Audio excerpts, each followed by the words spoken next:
last 25 years, the turn of the century, and how you guys managed to still sustain this existence all the way till now. Andrew, go ahead. I mean, I think the right place, right time for us. We started the band in the early 2000s, like 2000, and me and Jeremy had another band before this called Figure. Just kind of turned out to be like the clear path as soon as we started, really. And I don't know, like we've been talking a lot about the record today already this morning and stuff, but I think it's just it's a lot about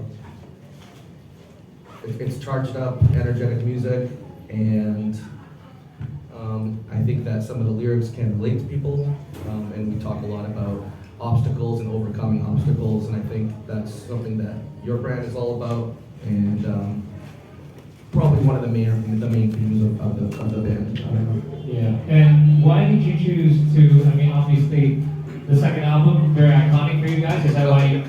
Yeah, is that why you chose? Thanks. Is that why you chose to commemorate that with the 20-year anniversary? Sorry, one more time. Is that why you decided to choose your second album to commemorate as your 20th anniversary tour and do this tour to Tokyo, Indonesia, and Australia soon? I mean, the whole concept of doing this album play type of year was just because, I mean, we're under no illusion this was the big record for us, Our first record, got well received, but when the second record, Break the Dead, came out, that put us on a different level. So, I think it became very apparent that this was a record that if there was any to do some celebrating for this, this is the one. Well, I was really surprised when I saw the tour dates out of the region of Southeast Asia itself. The one stop was in Indonesia. Now, how did that come about? Because obviously Tomish had a lot to do with that.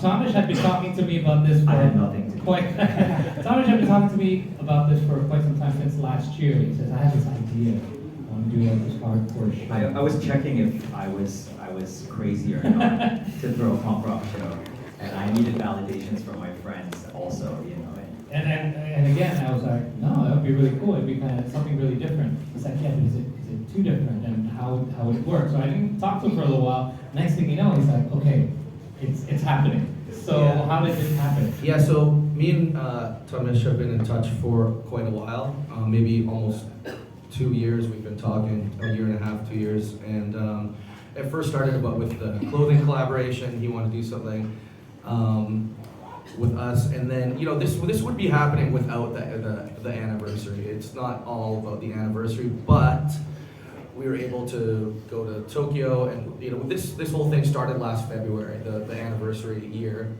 and it's ending in Australia. But we wanted to kind of keep it as exclusive as possible. We're doing a new record this year, and we'll try to come back. A lot of people are asking us why aren't we playing Singapore or some of the other countries, but for us, Tokyo and then Australia, and Jakarta was like the perfect glue. And we always felt a lot of love here in Indonesia.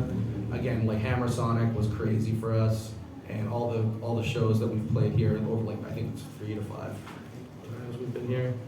But it just kind of was a standout, and so it was like just a kind of all the stars aligned for us to come and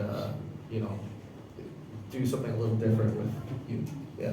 So Tomish, how did you convince Andrew and the rest of them, like, hey, let's do this? And we're doing this, by the way, at Zoo. Those of you that don't have tickets yet.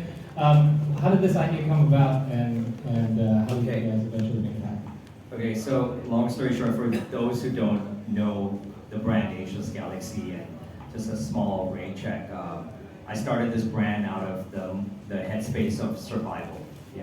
When I say survival, I'm a stage 4 cancer survivor, and when I was battling 15 years ago, Comeback Kid was one of those bands that really pushed my mental to really survive, right? And when I decided to start Ageless Galaxy, I had a list of people that I had to work with. And you can see that if you know our brand in the past 12 years, I've basically checked off everybody on the list that I'm gonna work with, and we did it. Comeback Kid was the last one on the list. and it's insane how like you guys are here today, because my main mission was always, I want to put Jakarta on the map, and we've been doing that, you know? And then when it came down to working with Andrew, it was very easy, you know? It was just simple. Like, there was no stress. It was back and forth on like graphics, and all I wanted to do was, hardcore in Indonesia is such a big thing, you know? You got bands like Final Attack, Modern Guns, you've got, what do you call it, like, Outrage, and, you know, Alone at Last, they're emo, but they're still homies, and, you know, emo, punk rock, everything, we're all in the same circle, right? Now, I feel like hardcore music is always been underground, and I really wanted to share what it was about. It's not just about heavy music, it's about perseverance, motivation, PMA, what you stand for, and sticking to it, all that, and community, right? So for me, the main thing over here was that, and that's what Ageless Galaxy is about. And when you listen to Comeback Kid lyrics, it's always been about that, like, you know, like falling, getting back up, you know, like every lyric is all around PMA mentality, right? So if we could come together and make it more of an experience and not just about music, but about getting to know new people, tapping into different circles, that's what it's about, right? And I think that's the punk rock way, right? And that's literally what we did, and here we are, and I'm blessed to sit next to the people that actually got me out of a tough time. So Yeah, so we just really like being here as well. Like, it's an amazing country, and this is like, we're so lucky. We're very happy to be here. You know, this has been a goal of ours, you know, to keep on coming here, and hopefully we can keep doing that. So Just piggybacking a bit on what Thomas was saying about how this has always been an underground scene. And it's rare in music, because I was just chatting with somebody else, and everything is so cyclical these days, and usually things get trendy. But with your type of music, it has always remained underground, but it also has stayed alive all this time. In regards to that, how would you rate, from your previous experiences as well, Indonesia's scene in comparison to everything else? Because you guys have been all around the world, obviously. it's awesome.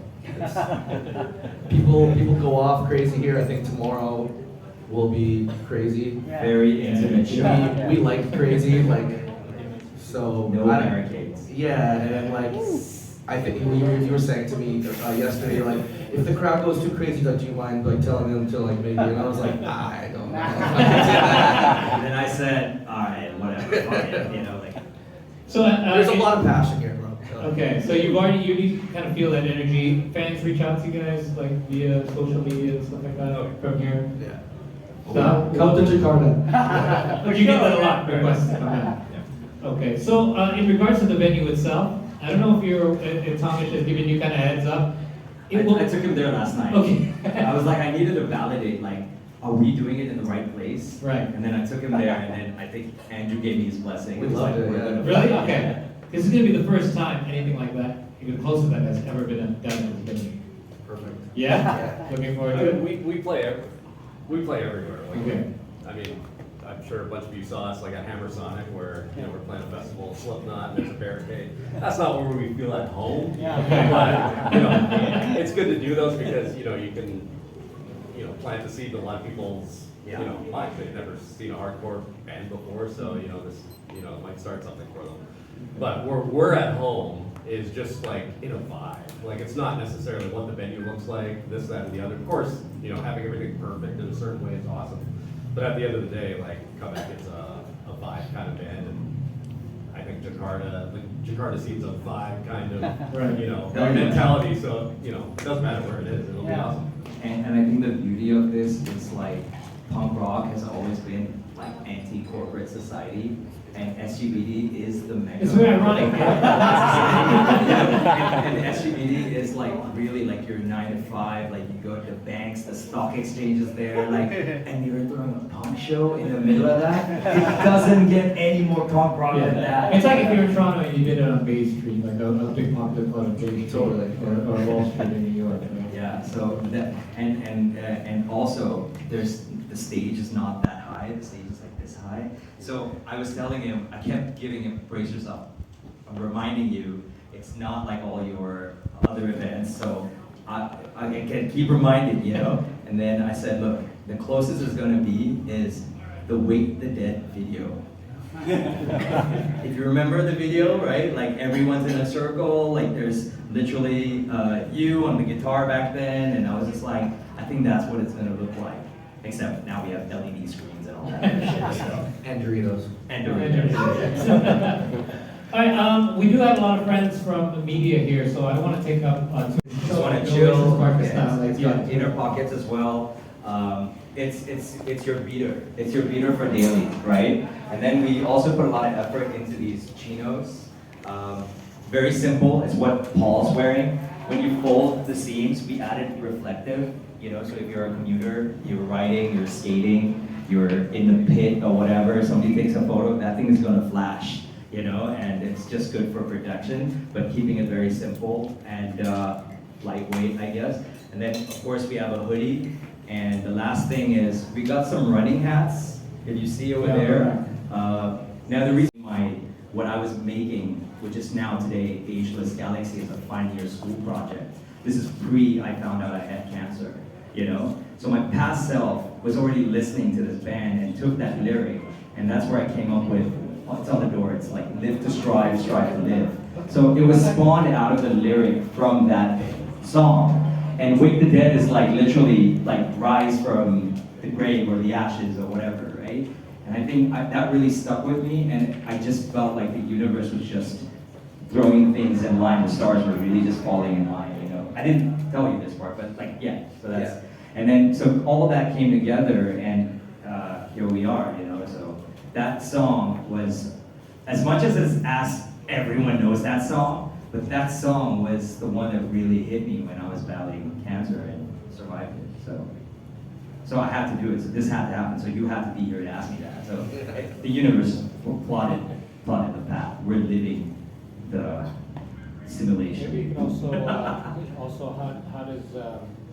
how does Comeback Kids music and its influence towards you affect how your streetwear grew too, because of the Yeah, Soviet Union? so one thing about streetwear is it derives from music and subcultures, right? Like, you learn about fashion trends through music, you know? Vans, Dickies, Jordans, Air Maxes, New Balances. These are all uniforms of like what hardcore kids wear, and that's why they got famous and why we're into that. But if you really study subcultures, that's where fashion came out from, right? So I don't call yeah, we're labeled as a streetwear brand, but we're not, we're a platform, you know? And we're here to tell stories, and we're telling their story through our platform, and we're sharing our story through their platform. And that's streetwear to me, you know, so. That's it. Thank you. It's just amazing, and yeah, just again, since the pandemic, social media, everyone knows what bands are looking like these days. Not just hardcore, but and so many new young bands like came out of the early 2020 or like pandemic and stuff. So we've been able to enjoy this, the whole time, and Pre-iPod. and we're just lucky to kind of still be here. But we definitely see like a lot of new bands like carrying the torch and kind of leading the way and exposing, and which can help our band. So newer bands getting really popular and stuff definitely maybe could put eyes on us in one way or another. So we're just lucky to be at the party, I think. Still at the party. Thank you for the question. And the new album, when is the slated or estimated release? End of the year. End of this year. If everything goes well. Okay. All right. Thank you so much, everyone, for the questions. It's been amazing.